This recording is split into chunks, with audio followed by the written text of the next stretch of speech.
la educación y su acción empática. Identificados con el síndrome de Down. Hoy hablamos del síndrome de Down, tema bastante conocido y desconocido a la vez. Cuando las mujeres nos quedamos embarazadas, al igual que los padres, este es uno de los miedos que tenemos, aun teniendo en general desconocimiento de lo que es en particular el síndrome de Down. No es una enfermedad ni una patología, tiene una condición. El síndrome de Down es un trastorno genético causado por una copia extra del cromosoma 21 o una parte en vez de las dos habituales. Se caracteriza por un grado variable de discapacidad intelectual y unos rasgos físicos que le dan un aspecto reconocible. La pregunta que me hago es ¿cómo afecta el cromosoma extra a las personas con síndrome de Down? En este podcast de educación, es la educación lo primero que me viene a la mente por todos los retos que pueden surgir en este ámbito. Si se llega realmente a la inclusión social y si la empatía se manifiesta desde todos los ámbitos educativos hasta el aula con metodologías adaptadas. Niños con enfermedades, síndromes, trastornos, solo quieren una educación justa. Las personas con discapacidad no sienten la discapacidad hasta que le das un trato especial. Es como si al lado de unas escaleras hay una rampa. Si una persona llega que no puede andar y se encuentra con la rampa, no tiene esa discapacidad porque puede subir sin usar las escaleras con su silla de ruedas. Como en todos los temas que por desconocimiento, por miedo, si realmente viéramos a la persona antes que la condición de la persona, todo sería más natural. Hay condiciones genéticas que no se pueden cambiar. Hoy nos acompaña José Julián García, padre de un niño con síndrome de Down, y al querer empatizar como padre joven que era, me hago la pregunta de cómo empezó esta andadura. Ese día a día, si buscó ayuda para afrontar la nueva situación con la llegada de su hijo. Sé que su compromiso ha sido, es y será dar visibilidad del síndrome de Down, por lo que he hablado con él, para cambiar el enfoque que la sociedad tiene de las personas con el síndrome. Julián también ha escrito junto a su hijo ese diario de familia y de escuela en su lucha porque la diversidad coexista en una igualdad efectiva y que los participantes en este proceso logren creer que la escuela puede mejorar el paso de todas las personas que caminen por ella, da igual su condición. Esperamos dar esa visibilidad para que lleguen más oportunidades que consigan disminuir algunas preocupaciones, como la contestación a la gran pregunta de los padres de ¿qué pasará cuando yo no esté? La educación y su acción empática, con Juan Palencia y Sebastián Marín. Hola, ¿qué tal? Bienvenidos a esta nueva edición de la educación y su acción empática. Un tema, hola Juan, un tema duro hoy. Sí. Y bonito, yo creo, a la vez. Sí, bonito en el sentido de que tenemos que aceptar todas las diferencias, sí. y ver cómo hay familias que realmente pues lo han pasado mal, lo pasan mal, y bueno, ya habría que ver realmente con todos los avances como el tema de la inclusión, el síndrome de Down, pues está ya en nuestras vidas realmente, ¿no? Bueno, hoy tenemos un invitado muy especial también. Sí. Él es padre de 4 hijos, sí. 2 de ellos son mellizos, uno de los cuales tiene síndrome de Down. Es agente comercial, durante más de 25 años director gerente de una empresa familiar. Ha participado y lo hace también, lo sigue haciendo en consejos de administración de otras empresas. Socio fundador de la asociación Síndrome de Down de Valdepeñas en el año 2006. Actual vocal, presidente de la Junta Directiva, presidente de la Federación Down de Castilla-La Mancha desde junio del 2021, de cuya Junta Directiva ha formado parte desde abril del 2013. Forma parte de la Junta Directiva de Fermi Castilla-La Mancha y de la Junta Directiva de la Plataforma de Voluntariado de Castilla-La Mancha. Es miembro del Comité de Ética y Buen Gobierno, Comité Asesor de la Junta de Down España, creador y administración del grupo de Facebook Unidos por el Síndrome, con un grupo que tiene más de 120.000 miembros. Bien, es un hombre inquieto, es una persona que estoy seguro que nos va a aportar muchísimo en el día de hoy. Julián, ¿qué tal? Muy buenas, ¿cómo estás? Pues muy bien y un poco abrumado por todo lo que estabas comentando, y efectivamente muchas veces estás en tantos sitios que simplemente, bueno, pues donde estás intentas aportar un granito de arena, pero bueno, muy bien.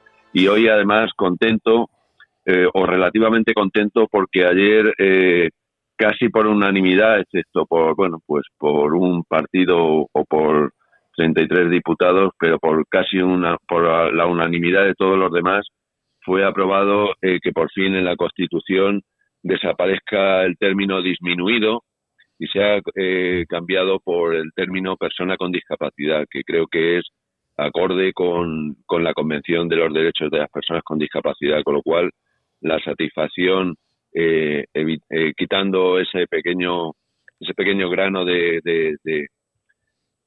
que por un lado siempre tiene que haber alguien, aunque hasta ahora, y también hay que reconocerlo, hasta ahora todas las leyes que se han aprobado que han afectado a las personas con discapacidad se habían hecho por unanimidad de todos, pero bueno, ayer se consiguió que una reivindicación del colectivo que se viene haciendo desde hace más de 20 años, por fin se esté haciendo realidad, que es la desaparición del término disminuido de la Constitución. Bueno, pues es un gran avance, porque es un gran avance. Bueno, lo primero es que si entramos en el tema político, que se pongan de acuerdo los dos grandes en este país es prácticamente imposible, y aquí se ha conseguido, Julián.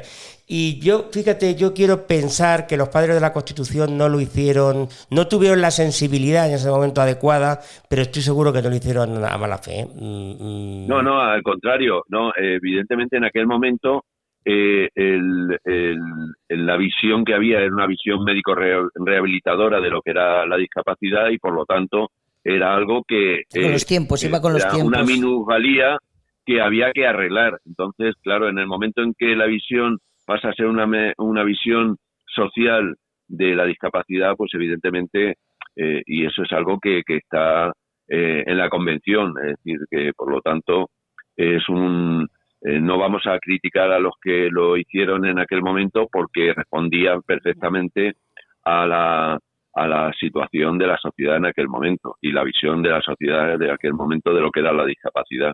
Por lo tanto, bien hecho en aquel momento, pero justo es que cuando hay algo que evoluciona y que se puede y se debe cambiar, pues que se haya cambiado. Y además es que, vamos a ser sinceros, bueno, claro, quienes no somos políticos a lo mejor no nos damos cuenta, pero es que yo creo que cuesta muy poco. Esto ha costado muy poco.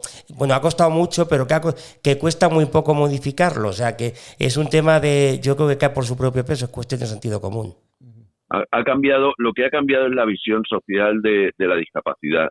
Y eso, evidentemente, había que reflejarlo en el texto que lleva todas las leyes o nuestro funcionamiento. Sí. Como entidad, como sociedad y como país, y por lo tanto creo que era de justicia que se cambiara. Pero es simplemente por el cambio social. La sociedad va avanzando, va cambiando, y bueno, pues es justo que se cambien todas las cosas que en un momento determinado quedan desfasadas. Podríamos hablar de otros muchos temas que creo que se está evolucionando y se está dando respuesta. Lo que evidentemente en una sociedad no debe caer en la involución y como en otros temas, pues que haya un cambio hacia mentalidades que ya deberían estar desfasadas o están desfasadas, pero bueno, pues por motivos que no es el momento de decir, pues intentan cambiar esas situaciones hacia otros momentos anteriores y hacia mentalidades que está claro que están superadas. Totalmente de acuerdo, y yo creo que por eso nos tenemos que felicitar todos, porque de verdad que es que no es nada fácil poner de acuerdo a los dos grandes partidos políticos, y en este caso pues yo creo que aquí sí que han dado la talla. Julián, ¿quién padece realmente el síndrome de Down? Ya metiéndonos un poquito en el tema, y los retos que realmente tú, desde que supiste ya que ibas a tener un niño con síndrome de Down, ¿cómo enfrentaste esa situación? Vamos a ver, el síndrome de Down no se padece, se vive. Bueno. Simplemente Y a partir de ahí, pues simplemente las personas que tienen síndrome de Down, pues cuando las conoces, ves que no podemos decir las personas con síndrome de Down son así o son así. Todas son distintas, cada una de ellas es diversa.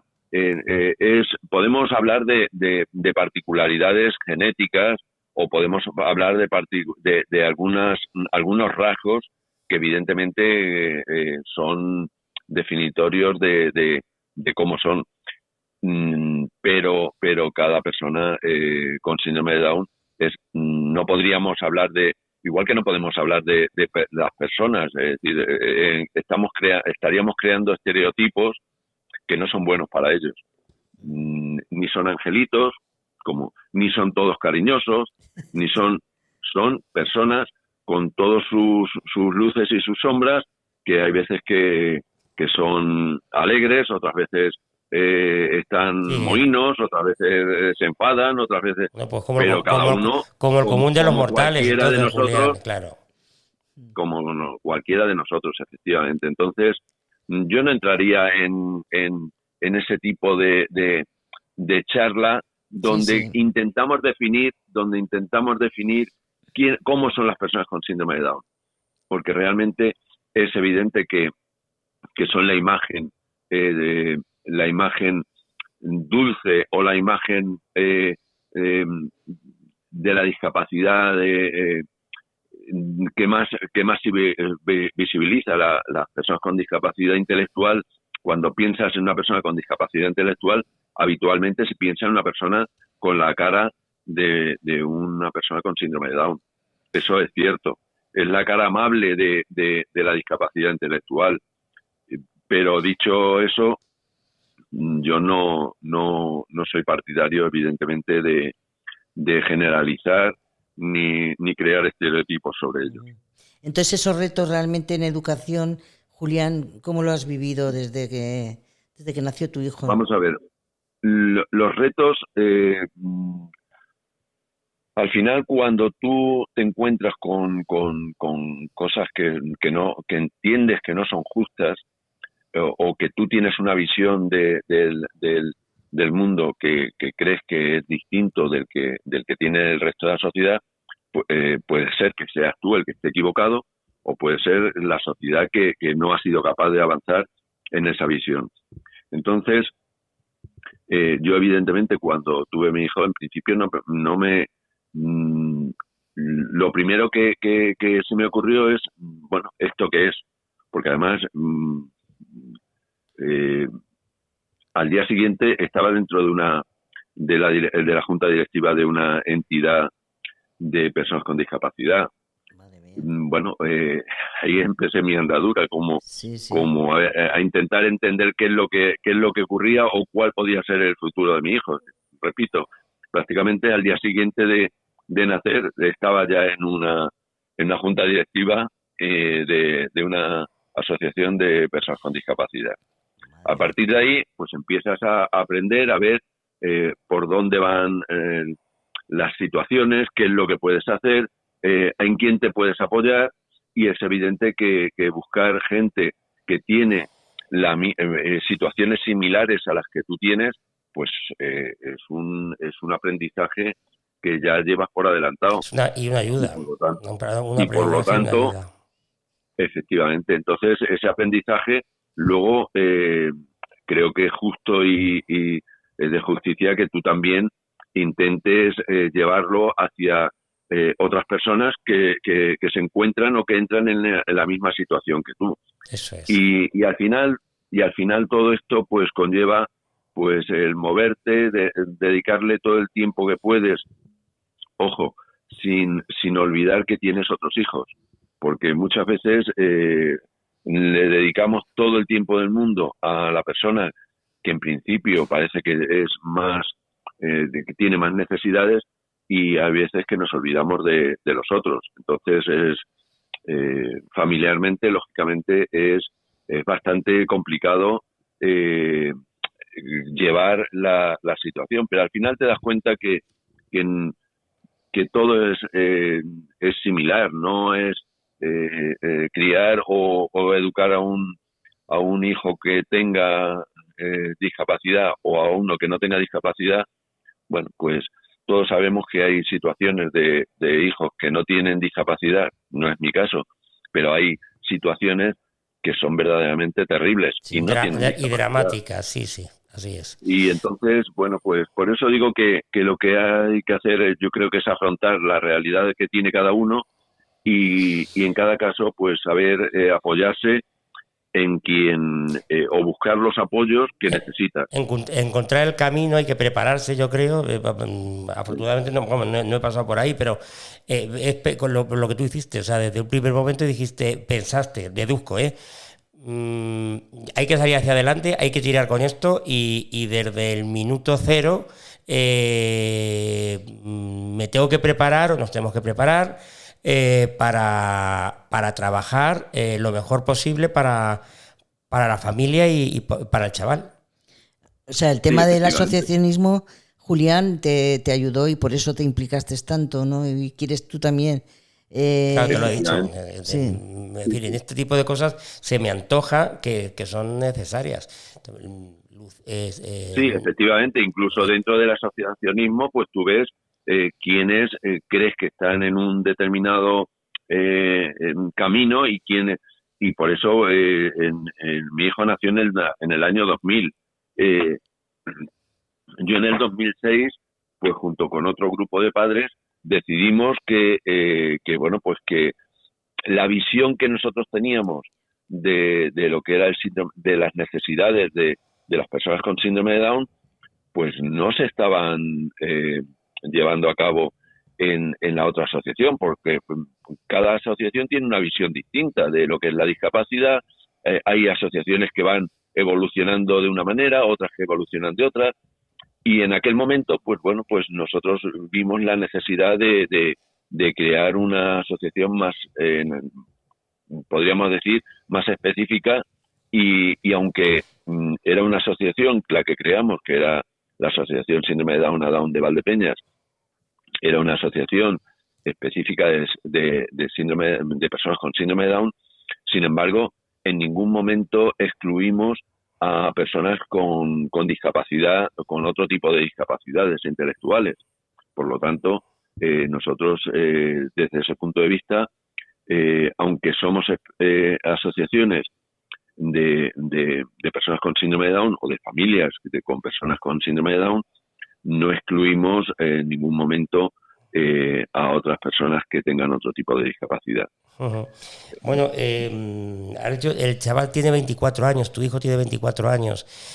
Va a cumplir 24 años. Va a cumplir 24 años. Vamos a ver, cuando llega es decir, ¿nos puedes contar un poco cómo fue el tema de su educación? Es decir, no sé, llegó la hora, fue por ejemplo a la guardería o al colegio. ¿Cómo es el planteamiento, Julián? Pues vamos a ver, nosotros, claro, él al tener 3 hermanos, 2 mayores y su hermana melliza, pues como que muchas veces en los aprendizajes se hacen en muchas ocasiones por imitación, los primeros aprendizajes, con lo cual, pues evidentemente mi hijo fue a la guardería junto con su hermana melliza. Evidentemente hubo una serie al principio, pues una serie de hospitalizaciones, porque él con 4 o 5 meses lo tuvieron que operar de corazón. Bueno, pues todo esto va retrasando su evolución, pero dentro de tal, pues sin ningún problema, es decir, se afrontó y luego pues en su educación pues empezó en una guardería totalmente ordinaria, sin ningún tipo de temas de cuidados especiales, ¿no? Sí. No, o sea, bueno, era como un pues, niño más, Era como es, entonces era un niño y ahora no se te ocurra decirle que es un niño, es un joven. Bueno, es un hombre, ya hecho y derecho. Porque si alguien le dice Fernandito, él se llama Fernando, si alguien le dice Fernandito, te para, pero te para rápidamente. Él es Fernando, de Fernandito nada. Entonces, pues lo que estamos diciendo, que él empezó en la guardería con su grupo de referencia, después pasó a la primaria. Él estuvo en un centro educativo ordinario con sus compañeros encantados. Además, y esto, aunque está muy bien, pero es triste decirlo, tuvimos la suerte, y digo que es triste decirlo porque en educación es triste decir tuve la suerte de tener hubo una orientadora que con su grupo, pues una de las cosas que dijo en una reunión de padres, precisamente en esa reunión, por una que no pudimos asistir nosotros, pero lo primero que dijo es que los hijos de sus compañeros, los padres de sus compañeros, tenían una gran suerte con que Fernando estuviera en su aula, porque habían precisamente pues los apoyos que habían utilizado para que Fernando aprendiera a leer y escribir, pues les habían facilitado al resto de compañeros pues aprender a leer y escribir de manera mucho más sencilla. Es decir, si Fernando, que tenía dificultades para aprender a leer y escribir, había aprendido a leer y escribir, pues sus compañeros lo habían hecho de manera mucho más rápida que el otro aula que había también en el colegio, donde no había ningún niño, ninguna niña con discapacidad intelectual. Entonces, claro, cuando el resto de padres reciben ese mensaje, pues te das cuenta que bueno, estuvieron toda la parte de primaria, eran un grupo absolutamente donde no se veía la diferencia entre unos y otros, eran niños y punto.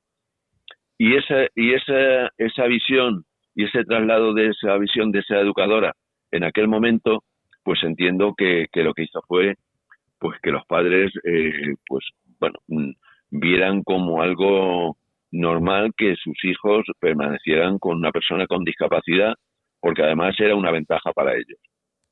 En definitiva, las visiones de un educador, porque también los hay, por eso antes hablaba de la suerte y que realmente es triste tener que hablar de la suerte de tener un buen educador, porque cuando, como el caso que podemos luego comentar, de Rubén Calleja, donde tuvo no voy a calificar de educador ni voy a calificar de profesional de la educación, a alguien que lo único que hacía era provocarle para que estallara, para que hiciera cosas para poder decirle: este niño es problemático, hay que sacarlo de aquí, porque además yo tengo 25 alumnos más uno que tiene discapacidad que a mí me da problemas, que tal cual. Pues claro, eso provoca pues situaciones tristes, porque luego la familia dice: no, es que mi hijo está perdiendo oportunidades porque en su clase están muchos y además hay uno que necesita mucho tiempo del educador, y por lo tanto, entonces ya entramos en esas disquisiciones de haber tenido suerte o no haber tenido suerte. Ya. Entonces, vamos a ver, el caso de tu hijo está en la parte de la guardería total normalizada. ¿Fue en la del Lucero, quizás? Sí. Normalizada, y luego pasa al colegio y bueno, inicialmente es un chico más, real, por lo que estás contando. Sí.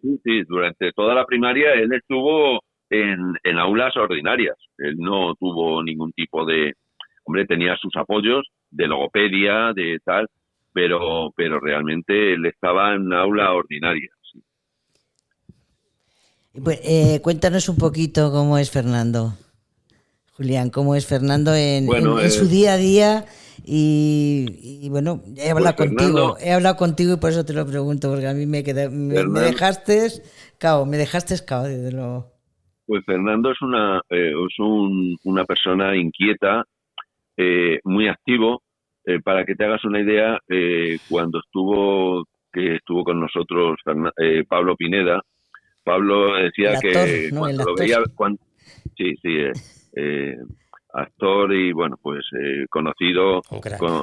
persona conocida con síndrome de Down. Sí. Y además, bueno, él cuando lo veía venir decía, viene Fernandator. Entonces Fernando tenía, me parece que eran 10 años, ¿no?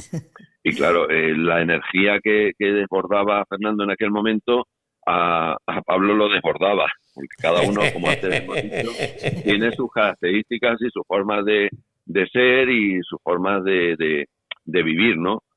Y entonces cuando él lo veía venir, decía que viene Fernandator. pues un poco en esa línea, pues es una persona inquieta, una persona que bueno, pues pues para que os hagáis una idea, y creo que es una de las cosas que más le han beneficiado en su día a día, con 5 años empezó igual que sus hermanos, empezó en el estudio de ballet de Irene Campillo. Sí. Y sigue haciendo ballet y baile, le encanta el baile, pero la disciplina que les da el ballet concretamente, esa disciplina, esa saber ubicarse como en el espacio, en el movimiento, bueno, pues todo eso yo creo que le ha permitido pues ser una persona que bueno, sabemos que fue operado de corazón con 4 o 5 meses, pero bueno, si tú ves, lo ves, también hace natación, bueno, pues realmente no tiene el tipo de cuerpo que habitualmente te imaginas cuando se habla de por eso digo que los estereotipos sobre personas con síndrome de Down, pues que cada al igual que cada persona en esa... Claro, tú ves, claro, es uno más. Lo ves a él y estás viendo a un deportista de natación. Entonces... que ha sido campeón de España, ¿no? Lo tienes que decir, ¿no? ¿No? Sí, bueno... en varias ocasiones tiene varias medallas de campeón de España. Hombre, el año pasado. Eso hay que decirlo, Julián, eso hay que decirlo. Fue campeón de 400 metros, ha sido campeón en 200, o sea, en 50, en 100, en 200. El año pasado se quedó a 3 centésimas, perdona. A 3 centésimas de conseguir la mínima para haber ido al Campeonato del Mundo de Natación de personas con síndrome de Down. Polín. O sea, nada, eso es nada. Y en el año 2018 pues estuvo nadando con su equipo de natación, que era en Albacete. Él participaba con un equipo de natación en Albacete, pues estuvieron 4 del equipo nadando en Canadá. Bueno, pues o sea, una pasada. Y evidentemente no tuvimos que ir los padres con él, porque él, bueno, pues desde que era pequeño pues tenía autonomía, pues desde cuando iba con los scouts. Es decir, todo lo que han hecho sus hermanos, él lo ha hecho también. Yo creo que también le ha venido bien el tener 3 hermanos más, Julián. Sí. Yo creo que eso le ha debido venir también muy bien. Y los padres también. Y el comportamiento de los padres, que eso es fundamental. Yo lo veo que eso es fundamental. Es que cuando tú caes en alguna ocasión en la debilidad de intentarlo tratar de manera especial, los hermanos no te dejan. Ya. Te dicen, oye, porque se va a tener ningún tipo de prebenda. No, Julián, tiene que hacer igual que los demás. Me está recordando mucho a Noelia, que hace como 4 o 5 programas, el primer programa de esta temporada. Tuvimos a Noelia, que es la madre de un chico autista. Y realmente coincide en muchísimas cosas, esa lucha, y en el tema del asociacionismo es fundamental. Julián, después de primaria, a nivel de estudios, ¿qué ha hecho Fernando? Vamos a ver, aquí ya entramos en la parte oscura, te digo. Cuando terminó la primaria, teníamos una situación en donde, y esto es triste decirlo, donde te enfrentan como padres, te ponen en una situación donde te dicen, y no es fácil tomar esa decisión. Yo es una de las cosas que te puedo decir que más me he arrepentido, aunque bueno, pues aunque tuve que tomar la decisión en aquel momento, porque te ponen entre la espada y pared cuando el inspector de educación te dice: la única es que tu hijo va a estar muchísimo mejor en un centro de educación especial, porque en la educación, en la ESO, Ordinaria, la la básica, sí. ordinaria, no va a tener recursos, no va a tener apoyos, no va a tener... prácticamente te ponen que va a estar en un rincón. Entonces, como padre, muchas veces te planteas si tus principios y tus valores son los adecuados, o realmente vas a hacer que tu hijo sea un marginado entre los demás. Yo creo que me equivoqué, porque fue a educación especial, también con la promesa de que en cualquier momento, sin ningún problema, podría salir a ordinaria, cosa que no es cierto, y eso lo digo bien alto y bien claro. El que entra en educación especial ya no sale de la educación especial. Es muy difícil hasta ahora. Evidentemente las cosas están cambiando y bueno, pues, pero ya os digo que la educación especial, primeramente, y ya lo dice la Convención de Derechos de las Personas con Discapacidad, no existen, lo que es la educación especial se considera como una modalidad de educación, y eso es falso. Y os digo que si alguien tiene interés, puede, y yo le puedo facilitar lo que es la observación general número 4 que publicó el Comité de Naciones Unidas sobre lo que es y lo que no es educación inclusiva. Y evidentemente la educación especial no es una modalidad de educación.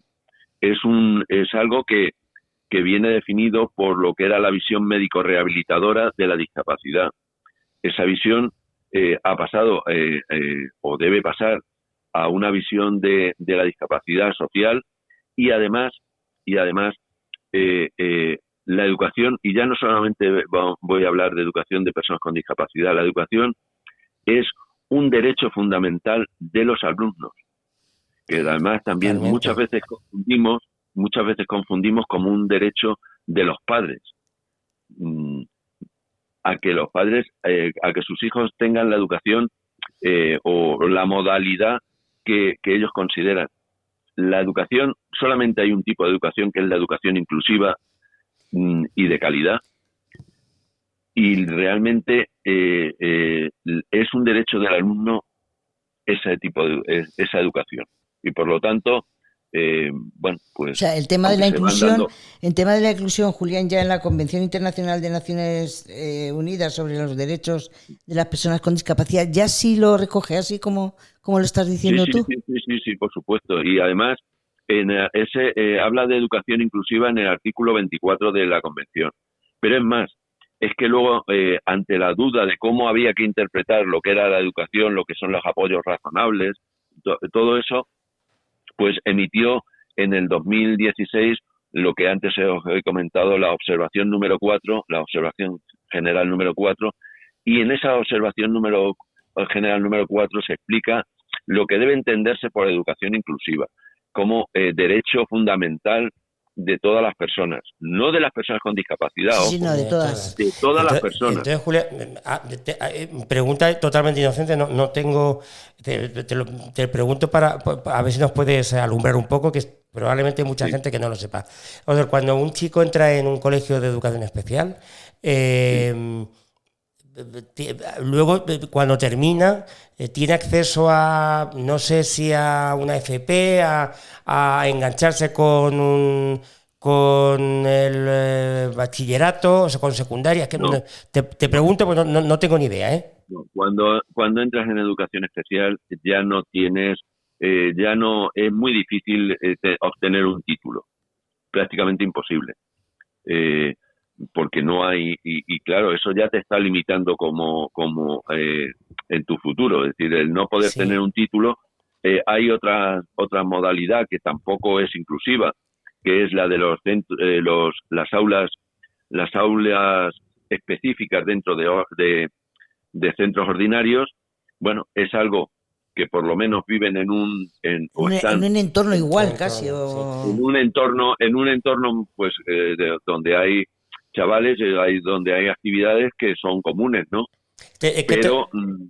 Pero seguimos apartándolos. Sí, sí. Te lo decía porque en el caso de Noelia... no, dijo que le costó también mucho. No, le costó horrores, fue una madre coraje total y absoluta, pero al final sí consiguió que hubiera una sintonía entre, o sea, que el chico fuera a un instituto, a un centro, una clase de autismo, pero también estaba dentro de lo que era sí, y luego ya pasó directamente al normal, al ordinario. Entonces, por eso te lo preguntaba, ¿eh? Sé que le costó horrores, le costó muchísimo. Sí. Es que no es fácil, y si no se parte desde un principio, bueno, evidentemente en todo este tiempo algunas cosas han ido cambiando. Antes, para que un chaval fuera a educación especial, solamente necesitaba básicamente el informe del equipo orientador y de la inspección, y bueno, pues casi lo que decían los padres no tenía ningún tipo de importancia. A raíz del informe de Naciones Unidas sobre el estado de la educación en España, hace no mucho se aprobó la ley CELA, que no es perfecta porque sigue teniendo algunas válvulas de escape hacia educación especial, pero en esta ley se habla de que, un poco de acuerdo a la convención, que para derivar a un chaval a educación especial tiene que ser primero hay que justificar perfectamente la imposibilidad, porque los recursos o los apoyos necesiten una carga desproporcionada. Eso no está bien definido. ¿Qué es lo que se entiende por una carga desproporcionada? Pero hay que justificar, es decir, ahora ya no vale cualquier informe que haga la orientación o la inspección para mandar a un chaval a educación especial. Hay que justificar que en ordinaria supone una carga desproporcionada. Vale. Y lo segundo es que prima la voluntad de los padres. Eso te iba a decir, algo tendréis que decir los padres, ¿no? Pero ¿qué es lo que ocurre? Que en la mayoría de los casos se suele, a no ser que sean padres que estén bien informados, que sepan cuáles son los derechos de sus hijos, etcétera, etcétera, pues claro, el chantaje que básicamente me hicieron a mí y que le hacen a la mayoría es que tu hijo va a estar mucho mejor atendido, es que tu hijo en el otro sitio se va a ver segregado, es que tu hijo aquí pues tiene especialistas, es que tu hijo... Y claro, cuando a un padre o a una madre le dicen este tipo de cosas, pues dice, bueno, pues mejor que vaya a un ataque emocional constante. Claro, pero es más, es que cuando, por ejemplo, en comunidades y está muy claro que la forma de hacerlo en Madrid, cuando en la ordinaria se van quitando recursos, se va dejando todos los apoyos, pues prácticamente se quitan. Evidentemente, cuanto menos recursos tienes en la ordinaria, claro, los profesores tienen mayores ratios de alumnos, los someten a un estrés, no tienen la formación, no les dan la formación que necesitan esos profesores, que es una de las cosas que dice la Convención también, el informe, en la observación número 4 y en el informe que se hizo sobre España. Una de las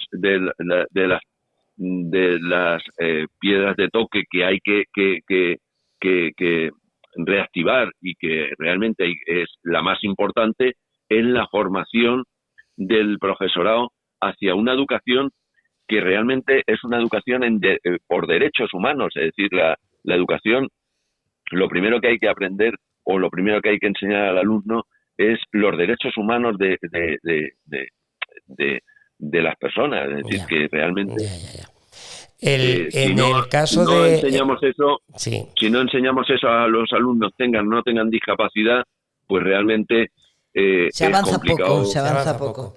Mira, tenemos, Julián, estamos terminando, tenemos el testimonio. Bueno, vamos a escucharlo primero. Sí. Hola, buenas tardes, soy Patricia, tengo 30 años.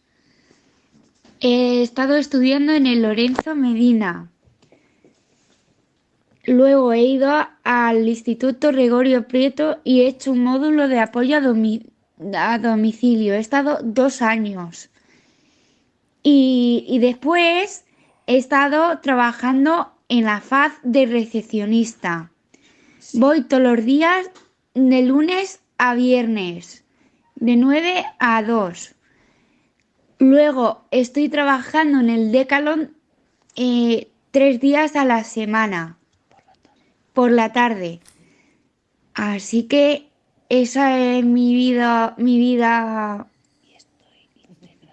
Estoy integrada a la vida social y a la no sé decir más. Nerviosa. A la vida real, vamos a decirlo.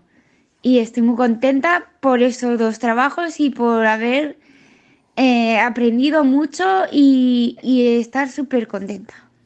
Bueno, que paséis buena tarde y nada, un besito. Bueno, ahí estaba, era el testimonio Patricia. de Patricia. De Patricia. Hombre, es que hay una cosa que es fundamental y de la que no hemos hablado, porque sobre todo cuando son pequeños es más complicado, pero siempre, aunque sean pequeños, siempre hay que preguntarles su opinión y qué es lo que ellos quieren. Hombre, claro, pero yo creo que como al común de los mortales, ¿no? Claro, pues a eso es a lo que voy, que realmente ellos, de hecho, pues como antes decía, se va avanzando porque una de las cosas que se ha conseguido en el año 2021 es el derecho a votar.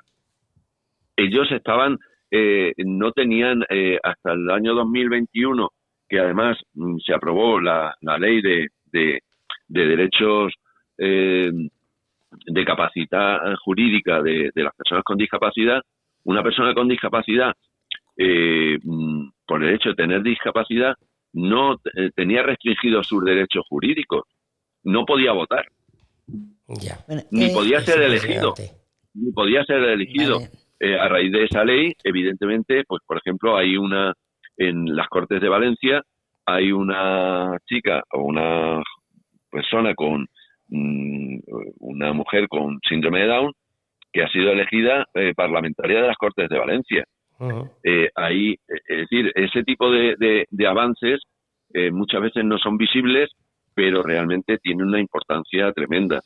Y el hecho de que ellos sepan lo que quieren y que sean ellos los autogestores y que sean los que digan lo que quieren ser en la vida y lo que no, pues es importantísimo. Oye, y bueno... Perdona que te corte ya por el tiempo que vamos, que que los programas se nos echan el tiempo Pero encima. podemos dedicar otro programa. Sí. Mira, que yo he visto que tienes la iniciativa, además me parece bastante importante con el tema de los medios que tenemos tecnológicos, informáticos, que has creado una página en Facebook titulada Unidos por el Síndrome de Down. Y además que, por lo visto, tiene bastante popularidad. ¿Cómo te surgió esta idea y cómo te relacionas realmente con el resto del mundo, ¿no? Con esta iniciativa? Bueno, eso fue una idea, pues yo hace tiempo, pues que cuando, por circunstancias, pues tuve que cambiar un poco el ritmo de mi vida laboral y tal, pues pensé qué es lo que podía hacer por mi hijo y también pensé en algún momento, pues cómo se ve la discapacidad no solamente en nuestro entorno, sino un poco más allá. Y bueno, pues empecé cuando las redes sociales, muchas de ellas empezaban a iniciarse, pues primero, aparte que hice un curso de Community Manager en la UNED, pues esto me llevó a administrar un de LinkedIn que se llama también Unidos por el Síndrome de Down. Y luego, pues bueno, LinkedIn tiene unas características muy restringidas de gente, pues tal. Más profesional, entonces, ¿no? Más profesional. Se me ocurrió también hacerlo, extenderlo a Facebook, ¿no? Bueno, pues en Facebook empezó a crecer de una manera bastante importante, hasta el punto de que en este momento pues hay en torno a los miembros más de 120.000. Pues yo realmente en el grupo lo único que hago es lo que se llama curador de contenidos, es decir, encuentro noticias, encuentro leyes, encuentro y las vas colgando, ¿no? Artículos que se producen o de entidades de síndrome de Down, tanto de Argentina como de España como de Europa, y las cuelgo, ¿no? Y luego muchos de la gente que participa pues cuelga fotografías de sus hijos. Hay veces que te piden, te consultan, que yo intento por privado pues responder siempre que puedo. Ves que hay una diversidad tremenda en la visión y ves cómo se ve la discapacidad en otros países, y esto también me llevó pues a unirme a un grupo de padres defensores de la convención. Es un grupo, es pequeño, donde está liderado por Eliana Tardido en Estados Unidos, y hay gente pues desde México, Ecuador, Colombia, Argentina, de todo el mundo. De todo, sí. Y entonces, intentamos hacer una labor que realmente en todo este tiempo, pues de ese grupo también han nacido entidades, pues tanto allí en México se está trabajando, en Ecuador, aquí en España, en Madrid, surgió una nueva asociación de síndrome de Down. En definitiva, creo que cuando te pones en contacto con otras realidades, pues siempre ves un poco que tu mundo no es, que el mundo no es tu mundo simplemente, sino que que es mucho más rico y más diverso, y que en cada sitio pues intentas aprender de cómo acometen la solución de los problemas o cómo ven el mundo. Entonces, la verdad es que en ese sentido pues le dedico muchas veces más tiempo del que puedo a esa labor. Pero ahí está. La educación y su acción empática, con Juan y Palencia y Sebastián Marín. Palabras bonitas como son plena inclusión. Estas palabras deberían representar el día a día hasta el futuro de la vida de cada uno de nuestros hijos, aún más cuando la discapacidad pasa a ser lo primordial para conseguir llegar a tener una vida autónoma e independiente desde la base y el recorrido de la educación. Solo desde este pilar tan imprescindible en nuestra sociedad se puede aplicar y conseguir cambios. Gracias a muchas familias, como a la familia de Julián, se ha conseguido dar mayor visibilidad e intercambio de experiencias y ver las discapacidades desde otros enfoques. He visto la implicación de Julián, un padre que ha abierto expectativas con sus esfuerzos y trabajo, intentando encontrar la implicación de la sociedad para que sea algo más fácil, con respuestas y actuaciones en el espacio educativo, con todo un sistema con bastantes recursos para mejorar en lo posible la escuela. Me queda pedir al sector profesorado que encarna la humanidad y madurez en el binomio alumno-profesor, un esfuerzo más, para que en las aulas se consiga una convivencia real entre iguales. Dar de nuevo las gracias a Julián, a su familia y a muchas familias que nos hacen partícipes de sus experiencias por su generosidad. Bueno, Julián García, pues muchísimas gracias por estar con nosotros. Yo creo que el síndrome de Down, Juani, merece otro programa. Sí, es que es... Entonces vamos a dejar correr un poquito, y yo no sé si en esta o en la próxima temporada pues le dedicamos otro. Con el tema de la edición especial podríamos hacer algo con distintas. Así es, sí. Encantado de lo que haga falta, y lo que pasa es que evidentemente cuando tienes tantas cosas que decir y tantas experiencias, pues muchas veces no, pero has dicho muchas cosas importantes, Julián, Sí, has dicho muchas cosas importantes, y luego hay ciertas cosas que a lo mejor tú te haces un esquema cuando estás fuera y te das cuando ya te estaba escuchando y realmente te das cuenta que efectivamente muchas veces las cosas no son como tú te crees que son, y eso es así. Julián, gracias, y lo dicho, quedamos para otra ocasión, ¿vale? Lo que haga falta, ya sabéis que me tenéis a vuestra disposición. Un abrazo, hasta luego. Y una cosa que es importante, muchas de las cosas que he dicho son evidentemente mis apreciaciones personales, Sí, sí. que no siempre tengo por qué tener la razón, ni siempre tengo que estar en lo cierto.